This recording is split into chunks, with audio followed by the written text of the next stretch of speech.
Fala galera, tudo beleza? Sou o professor Luciano, Biologia, terceira série do ensino médio, trazendo para vocês um nivelamento aí sobre genética, segundo trimestre, retomando alguns conceitos fundamentais que foram vistos em primeiro trimestre, que são bem importantes.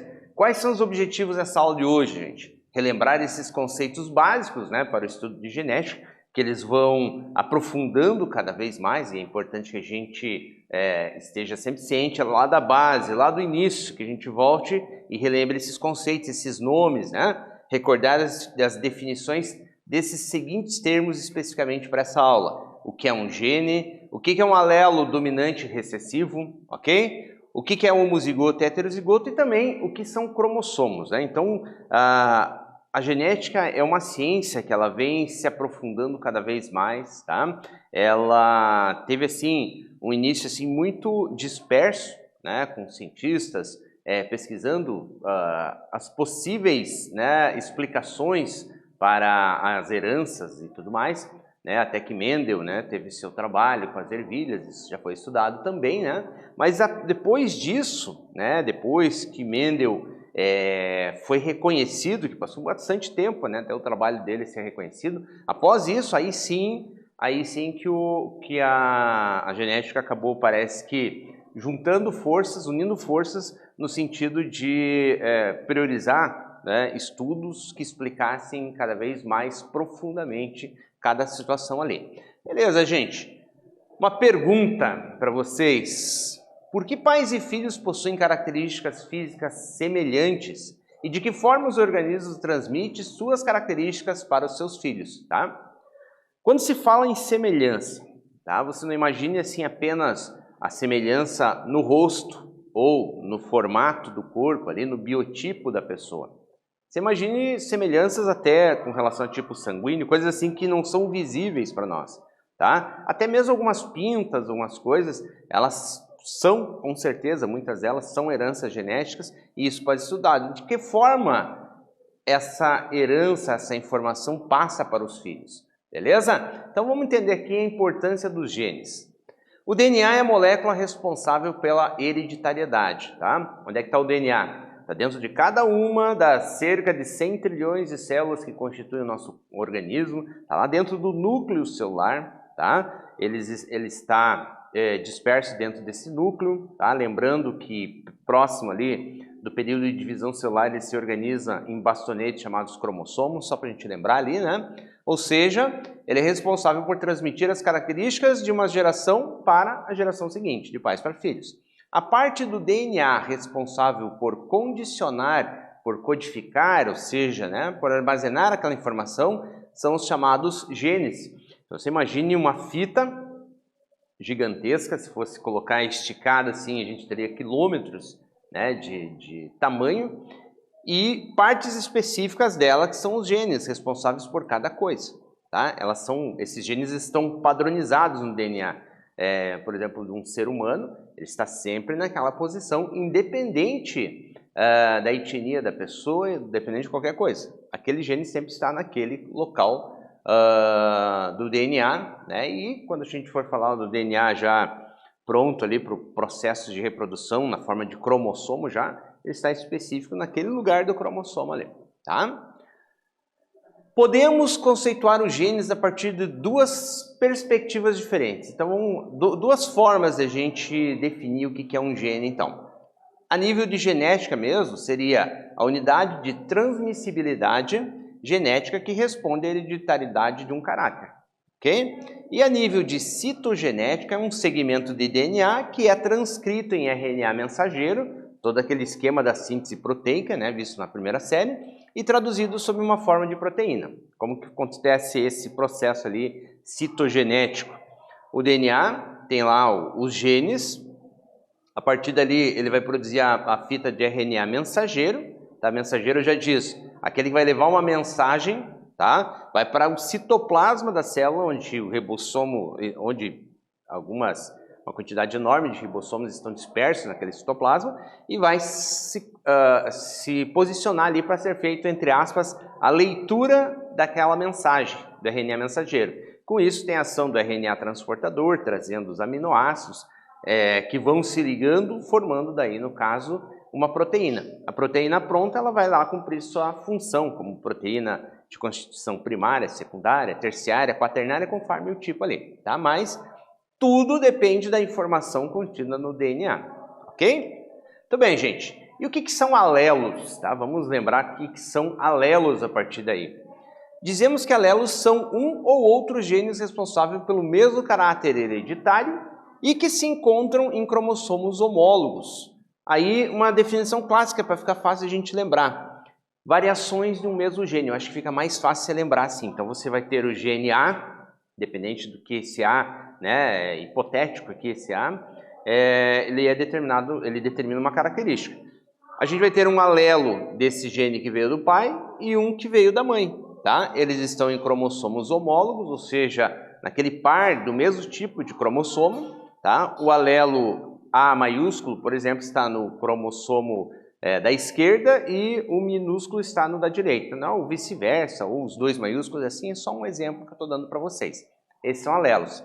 Foca mais aqui, variação de um mesmo gene, certo? E como que eles são, gente? Eles podem ser de duas formas ali, especificamente, conforme a característica, tá? Ele pode ser dominante, que é aquele que manifesta a característica, tanto na forma homozigota, por exemplo, azão-azão, como na forma heterozigota, azão-azinho. Então veja, você tem um azinho, que seria ali supostamente o recessivo, mas é como se ele passasse por cima do recessivo, ele ignorasse o recessivo, tá? E expressasse a sua condição. Por isso ele é chamado dominante. Algumas literaturas trazem como gene dominante, em vez de chamar de alelo dominante, mas sabe que alelo é variação do mesmo gene, falar gene dominante ou alelo dominante, né, também tanto faz. Mas é mais coerente se chamar de alelo, né, porque a gente estaria comparando alelos diferentes de um mesmo gene. E o recessivo é aquele que sofre com a ação do dominante, vamos pensar assim, né? Manifesta características apenas em homozigotes. Então, se tiver azinho, nesse caso, fechou, vai manifestar a característica. Se tiver um A, um dominante aqui, ele vai ser escondido ali novamente e vai se expressar o dominante. Então, recessivo só se manifesta em homozigose, tá? Algumas literaturas também trazem como o gene recessivo. Lembrando que eu acho assim mais interessante que você utilize o termo alelo recessivo, que fica uma coisa assim mais focada na variação do mesmo gene mesmo. Então, por isso é interessante você utilizar alelo recessivo. Beleza? Galera, atividade 1 aí para a gente dar aquela treinadinha básica aí, lembrar de alguns conceitos, algumas situações que aparecem aqui na genética. E é importante, gente, que a gente faça muito exercício. Genética é algo que a gente aprende exercitando, é que nem matemática. Só que na genética ainda tem informações técnicas, biológicas que estão misturadas ainda com as partes ali relacionadas a proporções, né, a estatísticas e tudo mais. Existem diversos mecanismos de herança, alguns deles em que um alelo predomina sobre o outro, inibindo completamente sua ação. Lembra que a gente já falou disso agorinha, hein? Mas mesmo assim, durante a formação dos gametas, esse alelo pode ser transmitido ao filho e se manifestar nele. Diferencie dessa forma os conceitos de alelo dominante e alelo recessivo. E ainda assim, exemplifique para nós aqui as situações em que eles ocorrem. Então, como sempre, eu dou aquele tempinho para vocês sentarem e fazer tranquilinhas aí e já voltamos.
Pessoal, vamos ver lá o que vocês responderam, tá? É interessante, veja, que você sempre tente expressar com as suas próprias palavras, tá? Por quê? Porque numa questão de vestibular, de Enem, ou mesmo numa questão em sala de aula que você venha trabalhar, as perguntas, às vezes, têm o mesmo sentido, porém, são perguntadas de formas diferentes, de maneira invertida. Então, também é interessante que você não crie algo que você memorize certinho, né, para responder, porque às vezes pode ocorrer a variação na forma de perguntar, né? E aí você tem que mudar um pouquinho. Então, denominamos alelo dominante aquele que sozinho consegue expressar uma determinada característica, por exemplo, V maiúsculo, Vzão, Vzão, né? Cor amarela da semente de ervilha. Se houver apenas um alelo Vzão, né, ainda assim a cor será amarela, porque ele domina o V minúsculo. Muito bem. Já o recessivo é aquele que só consegue expressar aos pares, ou seja, em homozigose. No caso da semente das ervilhas, a cor verde só se dará pelo genótipo Vzinho, tá certo? Então, basicamente aqui a gente definiu e damos o exemplo para você, demos o exemplo da cor de ervilha, tá? Que já foi base do experimento de Mendel lá há um bom tempo atrás, ok? Organismos possuem dois alelos sempre. Dois, ou vamos considerar um par de alelos pelo menos, né? O homozigoto é o indivíduo que apresenta no par de genes para certo caráter os dois alelos idênticos. Então, o homozigoto, a palavra homozigoto, vem ali de homogêneo, né? Então, nós temos aqui, por exemplo, azão, azão, azinho, azinho, né? São homogêneos ali. Então, o que acontece? Caráter homozigoto. A gente vai chamar isso de genótipo homozigoto, certo? E um genótipo heterozigoto é aquele que apresenta, num determinado par de genes, os dois alelos com determinação de manifestação diferentes. Então, o que nós temos? Azão, azinho. Então, nós temos os dois ali. E lembrando assim para você, sempre que a gente for representar isso através de um exercício, quando a gente for fazer lá, por exemplo, o diagrama de Punnett, em que a gente precisa expressar, juntar as letrinhas dos alelos formando os genótipos, a gente padroniza sempre você colocar o maiúsculo na frente do minúsculo, tá? Azão, azinho é a mesma coisa que azinho, azão, mas na hora de interpretar a gente acaba confundindo. Então eu acho bem importante definirmos que você coloque o maiúsculo na frente do minúsculo. Vai dar algum problema se você não colocar? Talvez não. Tá? Talvez não. Depende também do critério que o teu professor em sala de aula vai querer trabalhar. Ou, se você tiver, às vezes, o teu resultado deu azinho, azão e numa alternativa de uma prova, de um vestibular, de um concurso qualquer, dê azão, azinho e você acha que os resultados são diferentes. Então, eu sugiro para você sempre colocar o maiúsculo na frente. Então, já vamos emendar com a segunda atividade aqui, que eu acho bem importante, tá, gente? Determinada característica genética na pelagem de uma espécie animal é formada por alguns genótipos. Azão, azão, cor preta. Azão, azinho, continua cor preta. Veja, tá aqui a situação heterozigota, tem o azão, tem o azinho, mas continua cor preta. E vai ser marrom quando der azinho, exatamente, quando der azinho, azinho, aí vai ser marrom. Explique a constituição desses fenótipos, tá? Os fenótipos são aqui a expressão, né, no final, diferenciando quais são determinados por genótipos homozigotos dominantes ou recessivos, bem como pelos heterozigotos. É uma questãozinha ali bem teórica para você colocar, é mais para a gente trabalhar essa questão do conceito, tá? Jogo rápido aí, dou um tempinho para vocês e já retornamos.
Então vamos ver lá, gente.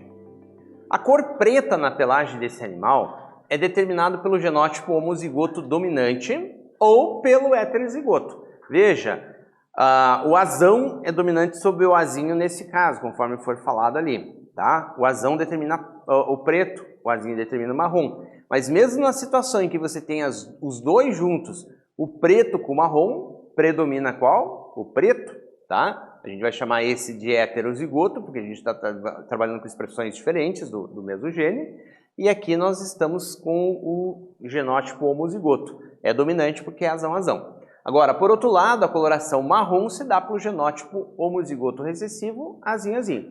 Basicamente, o que a gente respondeu aqui, a gente transcreveu o que estava no enunciado. Então, muitas vezes, gente, é interessante a gente observar em genética que muitas dicas da resposta estão no enunciado. Basta você interpretar, tá? Por isso que eu falei, são várias formas de se perguntar a mesma coisa. Por isso, não fique decorando. Aprenda o conceito e tente responder com outras palavras, mesmo que fique diferente do que eu escrevi aqui, da sequência que eu fiz aqui. O importante é ter o mesmo sentido, porém, escrito da maneira como você achar melhor aí. O que são alelos, pessoal? Chamamos de locus gênico, o local exato onde cada gene deve se situar no cromossomo. Qual é o local onde que há, entre aspas, a moradia desse gene? Tá? Obedecendo a uma disposição linear dos mesmos. Então, se nesse cromossomo o locus para aquele gene, suposto gene, a gente não está falando gene do que e nem qual cromossomo a gente tem. A gente só está dizendo que, de repente, nesse cromossomo aqui, o locus daquele gene é nesse local aqui. Então, o paralelo a ele, ou seja, o cromossomo homólogo, que tem que ser igualzinho, tem na mesma posição o mesmo locus gênico, certo? Então, chamamos o local exato onde cada gene deve se situar no cromossomo, obedecendo a uma disposição linear. E aí a gente tem o seguinte, quando a gente vai falar locus, no plural, nós utilizamos o termo loci, tá? Então, quando a gente falar em loci, tá escrito aqui, ó, de uma maneira bem simples mesmo, quando a gente for falar em loci, nós estamos falando locus no plural, e às vezes vai aparecer em alguns enunciados para você. E cromossomo, o que que é? Lembra que a gente ia definir lá também o que que era cromossomo? São corpúsculos compactos que carregam essa informação genética de DNA, né? Cada cromossomo é constituído por uma longa e linear molécula de DNA associada a proteínas. Então, imagine aquele DNA sendo enrolado como se fosse um barbante lá, um fio. Você pega aquela bolinha, retorce lá e vai torcendo ele. Em geral, pega outra bolinha. Quando vê, ele formou um corpúsculo, um bastão, e nesse bastão está ali presente o DNA. Só que o incrível é que toda vez que o DNA está disperso, o gene está naquela posição lá no DNA, ele vai retorcer até formar um cromossomo. Fica exatamente certinho naquela posição, né? Em qualquer situação, em qualquer momento, em qualquer pessoa, o locus gênico vai ficar no mesmo local dentro daquele cromossomo. Então é um trabalho assim muito interessante. E os homólogos? Cromossomos homólogos são aqueles que fazem par com outro cromossomo, né? A dupla ali. Eles são iguais em tamanho, tem o centrômero, que é essa parte aqui, ó, posicionado no mesmo lugar, a mesma posição dos genes, como eu falei para vocês, ou seja, são muito parecidos em termos genéticos. Então eles são ali o par um do outro. E lembrando, gente, nós temos uma nossa constituição genética, espécie humana, nosso número diploide é 46, isso significa que por célula somática nós temos 46 cromossomos, ok? 23 cromossomos a gente herdou do nosso pai e os outros 23 a gente herdou da nossa mãe, constituindo ali na hora da fecundação os 46 novamente, tá? Então, cada homólogo vem ou um do pai e um da mãe. Junto ali, outro homólogo vem ali e vai constituindo o nosso padrão. Lembrando que nós, no primeiro momento, somos uma única célula, né? Que essa célula vai se duplicando, né? Fazendo cópias dela mesma. Um joguinho aqui, mão na massa, uma sugestão aí para vocês trabalharem em sala de aula, tá, pessoal? Com o professor de vocês. Fazer um jogo para recordar os termos que revisamos nessa aula. Vamos separar a turma em dois grupos, equipe 1 e equipe 2, tá? Dois grandes grupos. No próximo slide a gente vai encontrar 9 termos fundamentais de genéticas, mas só que eles estão cobertos. Só que aqui eu vou estar descobrindo eles para vocês analisarem ali. As equipes irão revezar para conceituar cada um desses termos. Quando clicar nessa apresentação, os blocos que cobrem o termo vão desaparecendo e os alunos da equipe têm que dar essa definição correta. Na hora ali, você tem que ter a definição na hora. Para a equipe, logicamente você vai ter o porta-voz, você vai falar os porta-vozes, né? E tem que dar a definição correta. Se você acertar, ganha 10 pontos. Se uma equipe errar ou não souber, a outra equipe poderá responder valendo 5. Tá? Daí você define o critério. Vai perder ponto quando errar? Ou vai se manter naquela pontuação? Né? E a equipe que, de repente, se ele passar a resposta para outra equipe, passar, eu digo assim, abrir mão, né, daquela resposta, a outra equipe pode responder valendo mais 5 pontos. Pode ser definida a pontuação aí a critério de vocês. 9 cartinhas e aqui a gente vai lá. Alelo. Então virou lá. Qual a definição de alelo?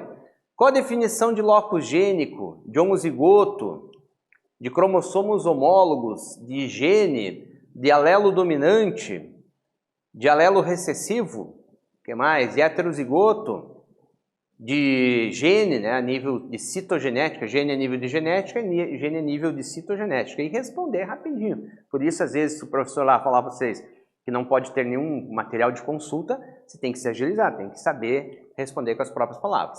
Então, galera, nessa aula relembramos alguns conceitos básicos para o estudo da genética que já havíamos aprendido, né, em outro momento, como gene, alelo dominante recessivo, homozigoto e heterozigoto e também cromossomos, ok? Galera, é complicado isso? Não, não é tanto. Precisa estudar, precisa praticar, fazer exercícios, conversar aí com teus colegas, professor, ver material, livro didático, né, vídeos na internet, ver e rever essa aula quantas vezes for necessário, que você vai tirar de letra tudo isso aí. É importante se apropriar bem desse conhecimento agora, desses termos, porque a genética ela vai se aprofundando cada vez mais, ok? Galera, espero que vocês tenham gostado. Até uma próxima. Valeu, tchau, tchau. Obrigado.